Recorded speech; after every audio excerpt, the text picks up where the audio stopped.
I am the Tofu Golem. Please enjoy the video.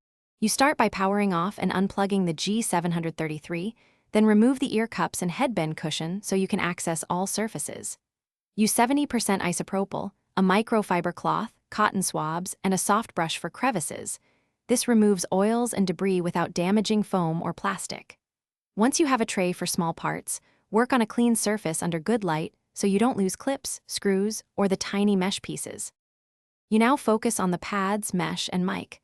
Lightly dampen the microfiber with 70% isopropyl and wipe foam edges and plastic surfaces. Do not saturate. For the speaker mesh and boom mic, brush debris away first, then use a barely damp cotton swab to lift grime. This prevents liquid from reaching drivers. Use compressed air or a soft brush on vents and seams. Once done, place parts to air dry for at least 20 minutes. You finish by reassembling only fully dry components.